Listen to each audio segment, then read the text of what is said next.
Here's Precal. This is problem 9-13. It says, Juan loves to ride his bicycle. Today he's cruising along Exeter Street, which is on flat ground, at 20 miles per hour, which is 29.33 feet per second. On his front wheel is a reflector 11 inches from the center of the wheel. Juan's bike has 26-inch wheels. Assume that the reflector is farthest from the ground when t equals 0. Let h be the height of the reflector above the ground in inches, t be the elapsed time in seconds, and x the distance in inches. Juan has traveled in t seconds. How far does Juan travel in inches when the wheel makes one complete revolution? So I wrote down some of the things that they said.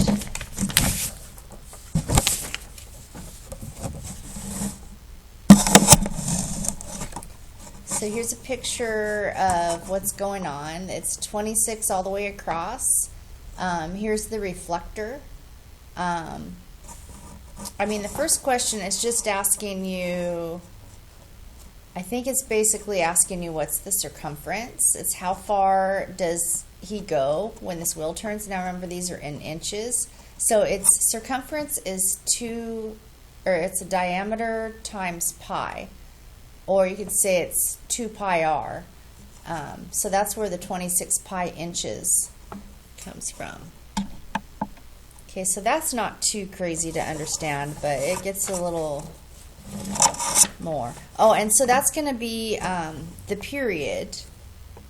And that's because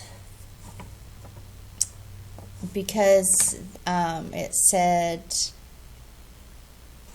Well, that would make sense. It's the period, because that's like, it's going to be its height from the ground. Like the lowest it's ever going to be is 2 feet from the ground. Because this, like, I'll turn it upside down. When it's like this, it's 2 feet from the ground, right? When it's down low. And its highest point is going to be whatever 13 plus 11 is, 24. So it makes sense that every time, once it makes it all the way around the circle, it's just going to start, all the different heights are going to start over again. So that's letter A. They wanted you to say, 26 pi inches, because we're in inches.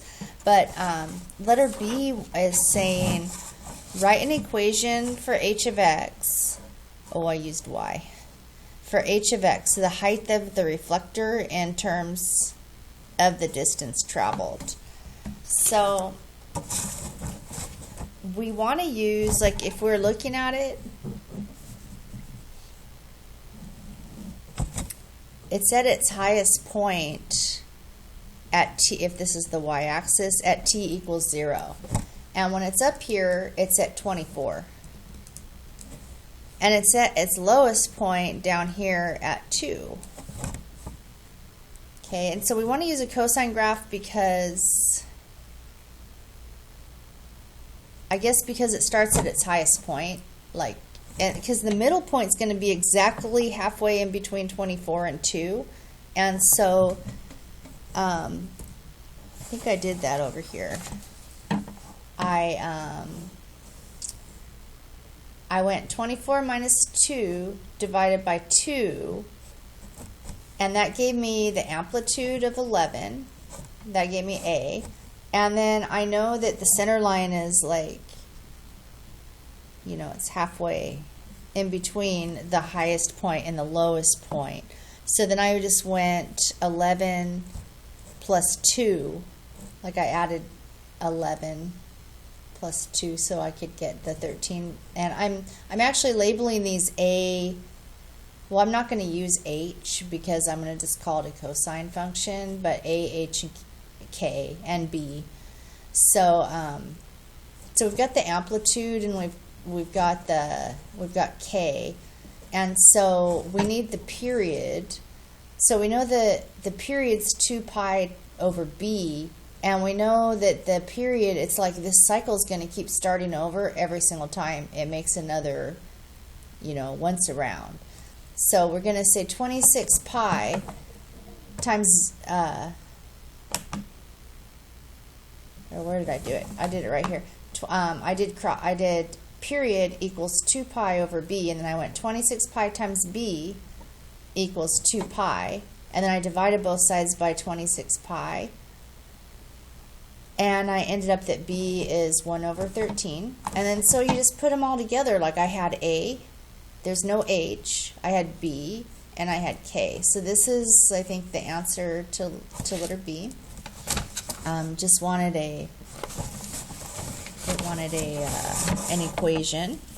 And then letter C is, what's the height of the reflector after Juan has ridden 20 feet? Well, the problem with the 20 feet is when I plugged it in there like a rookie mistake, and I got a weird thing because 20 feet, we got to put it in inches. Like this was all done in inches because remember it was like a 26-inch tire. So I used dimensional analysis to find out how many inches 20 feet is. So when you use dimensional analysis, you make these giant ones. And this is a giant one because 12 inches is the same as 1 foot, and then you cross out units. And then when I multiplied, I get 240 inches. So all I had to do was just plug that in to my equation. I just plugged it right in, and I actually got, I didn't have my calculator in radian mode, and I got 23.4 something at the first time I did it, and then I checked, you got to be in radian mode, and you'll get 23.18-ish. And so that's how many inches, that's the height of the reflector after Juan has ridden 20 feet. And then letter D says, write an equation for h of t. So now it's h in terms of t. The height of the reflector in terms of time t. That one was the tricky one. So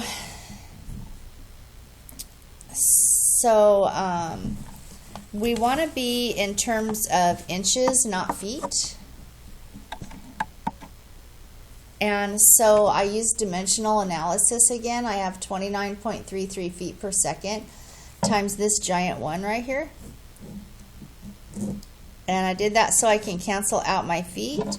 And then if you multiply the 29.33 times the 12, you get, it's decimally, but your book rounds it to 352 inches per second. And so the period that we're looking for is time, because now they're asking us to rewrite this in terms of time. So the period is the time it takes for one revolution. Okay, so how long does it take for one revolution? So if it's 352 inches in 1 second, I wanted to get rid of the inches, so I used dimensional analysis again. I know that one revolution is 26 pi inches because that's just the circumference. So since one revolution is the same amount as 26 pi inches, I can make this giant one, cross out my inches, and that's going to give me revs per second. So it's 352 over 26 pi revs per second. So now, but then I realized when we did this on the board too, I actually want to flip it upside down because I want seconds per rev. So I got 26 pi seconds is the same as the time it takes for 352 revs. So I'm going to use this for my period. And so I think I just rewrote it right here. Period equals 2 pi over b, and then I did my cross multiplying, and I ended up with b equaling 352 over 13. So then I plugged that into the equation. It's kind of the same equation I had before, but I put for b, I changed b. And then the last thing they want you to do is plug in 300. Why did I plug in 300? It says, what's the height of the reflector after he's ridden for 5 minutes? So 5 minutes, we want to know how many